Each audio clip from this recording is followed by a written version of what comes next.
देश की पहली महिला शंकराचार्य जगत गुरु शंकराचार्य त्रिकाल भवनता सरस्वती जी इन दिनों मुंबई प्रवास पे हैं और अपने भक्तों को लगातार शुभाशीष शुभवचन दे रही हैं। और इसी क्रम में वह आज मुंबई के बोरीवली पूर्व कांग्रेस के नेता राजकिशोर सिंह के दफ्तर पहुंची, जहां पर समरस फाउंडेशन में उन्होंने तमाम भक्तों को शुभाशीष सुनाए और यूपी सरकार गंभीर आरोप लगाते हुए बताया कि किस तरह से महाकुंभ में महिलाओं का अपमान किया गया। इस दौरान उन्होंने आरोप यह भी लगाया कि जिन धार्मिक स्थलों पर धार्मिक काम करने वाली महिलाओं का अपमान किया जाता है, उन्हें उचित स्थान नहीं दिया जाता है, वह घोर इतना कुंभ हुआ, पूरे विश्व से इतना मानव समाज वहां पर एकत्रित हुआ, बहुत बड़ा इवेंट, मतलब एक तरह से अभिभूतो न भविष्यो ऐसा हुआ होगा। लेकिन वहां पर मातृशक्ति जो धर्माचार्य थी, मुझे नहीं ऐसा देखने को मिला कि किसी भी मातृशक्ति को विशेष कोई सुविधा सुरक्षा स्थान ऐसा शासन प्रशासन के द्वारा उस कुंभ में देखने को मिला हो।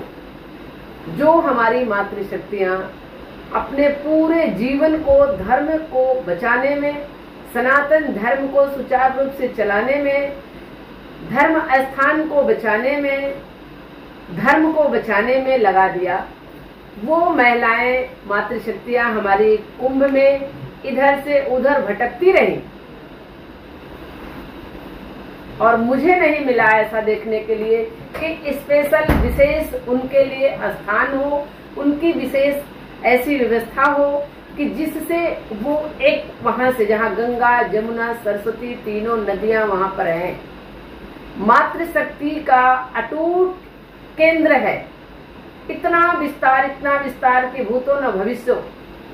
हमारे माननीय प्रधानमंत्री कई बार गए, मुख्यमंत्री सब जगह के कई प्रदेशों के मुख्यमंत्री वहां पर पहुंचे, विदेश के लोग वहां पर पहुंचे, पर वहां से कोई विशेष चीज जो निकलनी चाहिए, गंगा जमुना सरस्वती से, त्रिवेणी तट से, तीर्थराज प्रयाग से एक ऐसी धारा निकलनी थी। मैंने ऐसी एक धारा की संकल्पना कर रखा था कि यहाँ से ऐसी धारा मातृशक्ति की बहेगी जो पूरे विश्व में अनुसरण। माननीय मुख्यमंत्री योगी नाथ के नेतृत्व में एक ऐसी त्रिवेणी की धारा निकली है जो पूरे विश्व में मातृशक्तियों को सशक्त करने का धारा होगी। ऐसी हमारी संकल्पना थी, ऐसा हमारा विचार था, ऐसा मेरा प्रयास था। लेकिन कहां से इस पर कार्य नहीं किया गया ये मुझे पता नहीं है।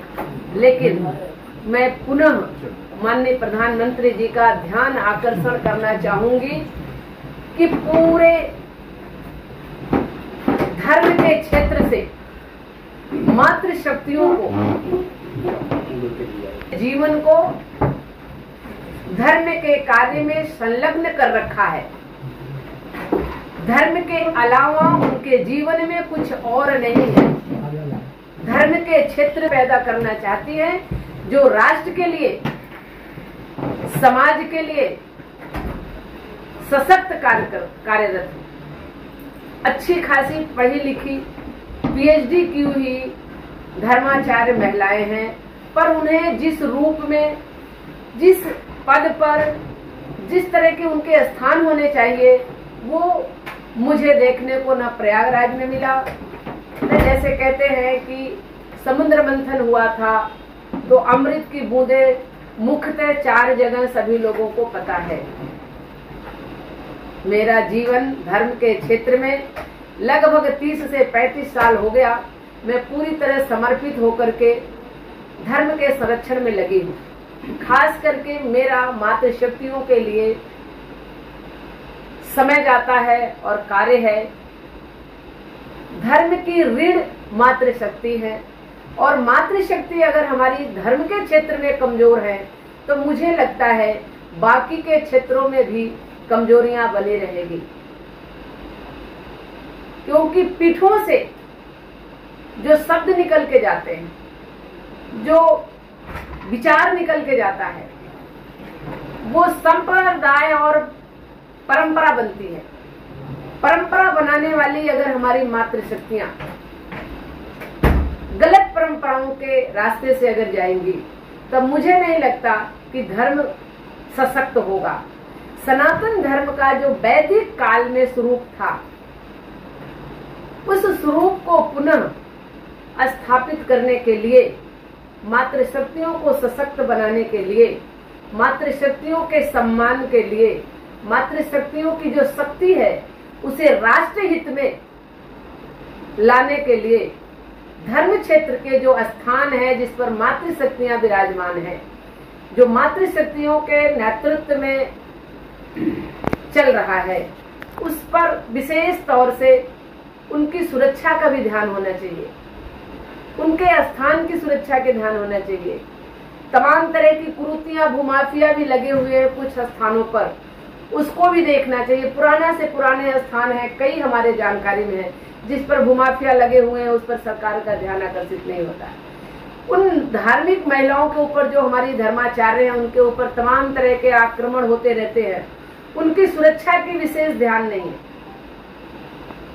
तो उनकी सुरक्षा, उनके स्वास्थ्य, उनके स्थान और उनके सम्मान मातृशक्तियों के, इन सब चीजों पर माननीय प्रधानमंत्री का विशेष ध्यान होना चाहिए।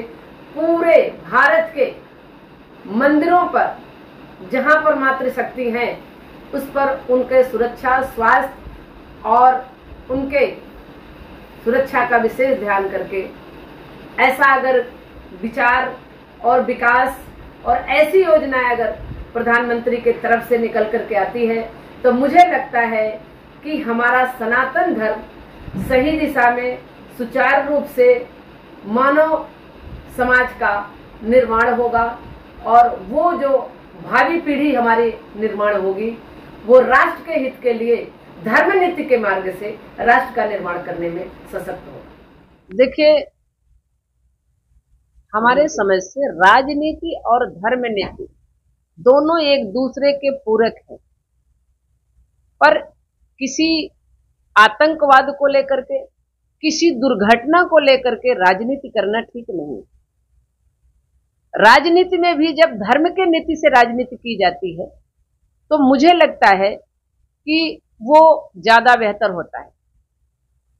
पर आतंक हो जाए, किसी दुर्घटना हो जाए, किसी की मौत हो जाए और उस पर राजनीति की जाए, तो मुझे लगता है कि ये इससे कोई गंदी राजनीति और हो नहीं सकती।